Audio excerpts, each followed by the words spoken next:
And welcome to Gradient's weekly roundup of key economic and business developments in Sri Lanka for the week ending 17th February 2023. I'm Nishana Pigera. Here are the week's top stories. IMF Debt Roundtable on Friday. Sri Lanka to improve trade and cooperation with Thailand and Bangladesh. Electricity tariffs raised by 66%. Postal voting called off.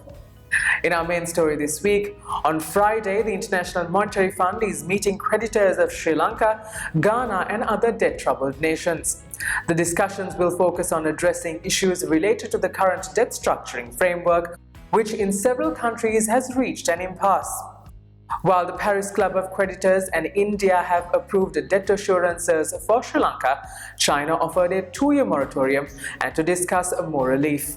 China's stance has led to delays in the island nation securing an IMF facility. On Monday, the Cabinet of Ministers approved the proposal to expedite the free trade agreement with Thailand. According to the Cabinet spokesperson, Bandulu Gunawardena, President Ranil Wickremesinghe had expressed his intentions to sign this agreement before the end of this quarter. Moreover, the Sri Lankan government is to enter into a memorandum of understanding to form a Sri Lanka and Bangladesh Joint Advisory Commission. The objective is to strengthen and expand bilateral relations between the two countries. The Public Utilities Commission approved a 66% hike in electricity tariffs. Effective 15th February, the 4-member commission gave the go-ahead despite Janaka Ratnayaka, its chairman, objecting. The latest hike comes in addition to a 75% hike in August last year.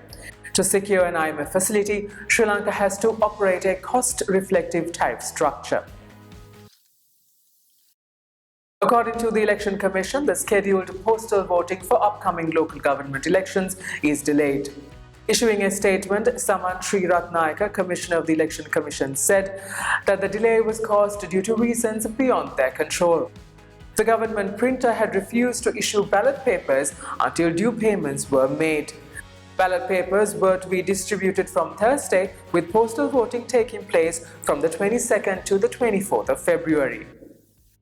In other news, the Sri Lankan Medical Association warned the country's health sector is heading towards a total breakdown, starting with a shortage of around 300 essential medicines, including a complete lack of 160 specific items.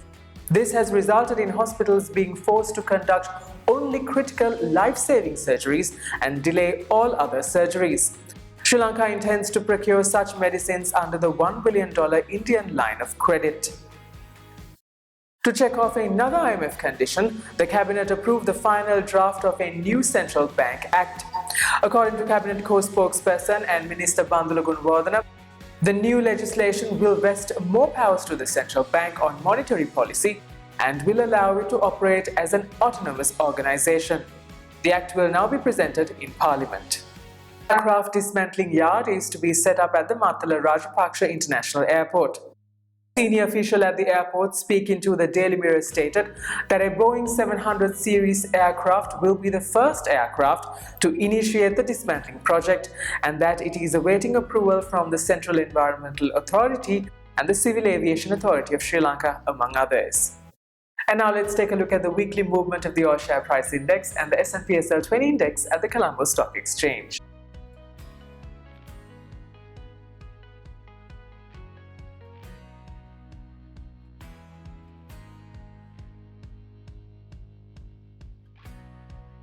At the Treasury bill auction held on Wednesday, yields on all maturities fell. Of the 124 billion rupees worth of bids, about 71 billion rupees were accepted. And here's how the rupee performed against the dollar this week.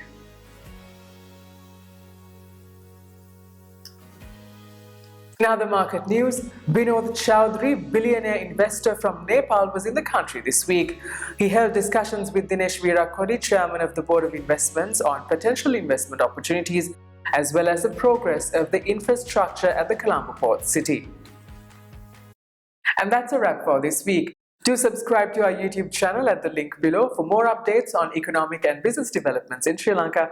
Until we see you again next week, thank you for watching. Stay safe. Thank you.